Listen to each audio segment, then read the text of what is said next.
kukunin ko. Pero hindi na kayo mag-aasawa. Yan si Lola, alam niya kung kailan kami darating. Ang daming bata.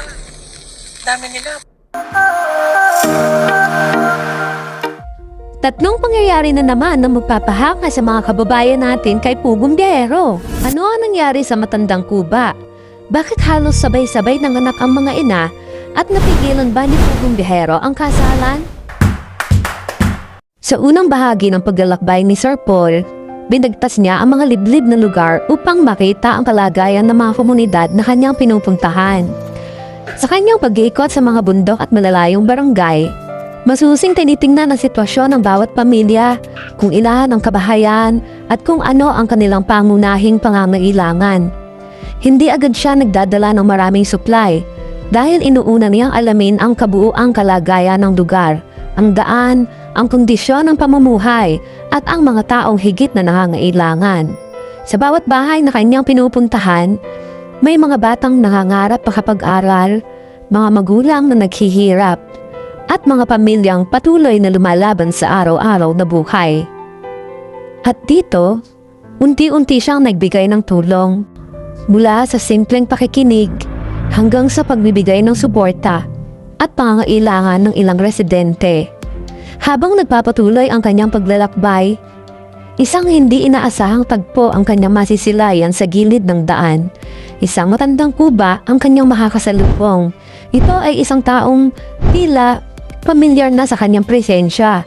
At ito si nanay na lagi niyang nakikita tuwing sila ay bumibisita sa pook na ito at hindi na rin bago sa kanyang pagdating. Sa bawat paglapit ni Sir Paul, ramdam na may malalim na kwento ang kanilang pagkikita. Isang ugnayang hindi na lamang basta pagkakataon. At sa puntong ito, mas lalo pang magbubukas ang mas malalim na kwento ng kanyang paglalakbay sa mga susunod na bahagi. Bunit eh. Na. Si Dato ko. Bago po tayo magpatuloy, pakilike naman ang ating video at huwag na rin kalimutan i-subscribe ang channel para sa mas marami pang susunod na video. Sa pagpapatuloy ng paglalakbay ni Sir Paul, dinala siya sa isa pang komunidad na may kakaibang sitwasyon. Isang lugar kung saan mas ramdam ang hirap ng buhay, ngunit mas nangingibabaw ang pagkakaisa ng mga tao.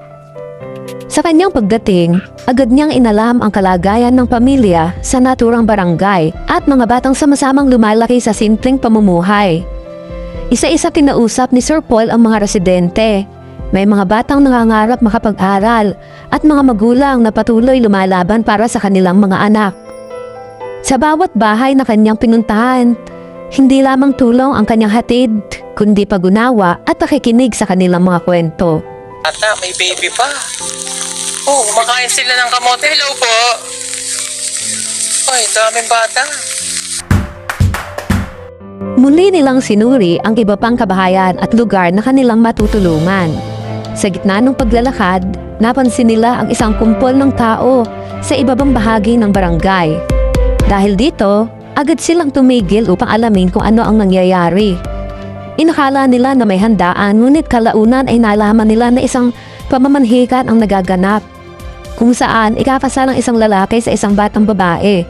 Sa kanyang pagkakaalam, masyado pang bata ang babae para sa ganitong responsibilidad, kaya't agad siyang napaisip at kinailangan niyang alamin ang buong sitwasyon. Kinausap ni Sir Paul ang mga magulang ng babae at pati na rin ang lalaking nais pakasalan ito. Lumabas na desidido ang lalaki sa kanyang plano. Bakit hindi na mapipigil?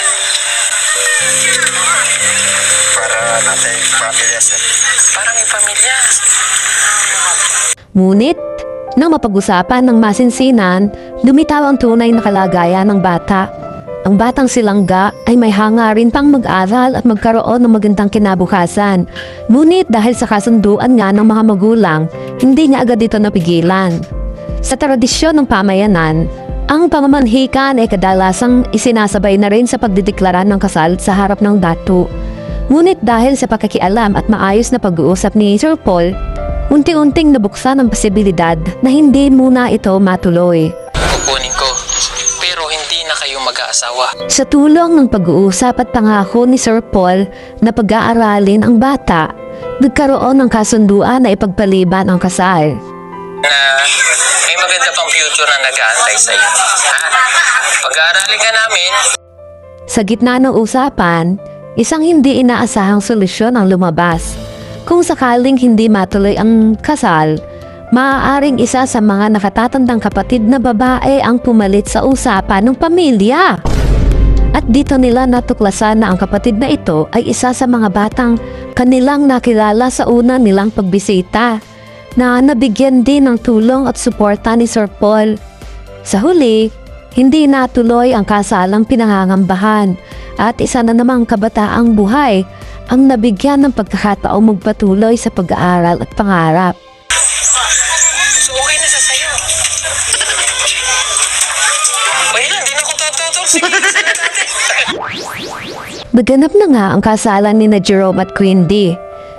Nakakagulat dahil ang inaasahan naming mahabang seremonya at pagpapalit pa ng damit na ikakasal ay hindi na nangyari. Sa katunayan, ang suot nilang damit habang namamanhikan ay iyon na rin ang kanilang suot sa mismong kasalan.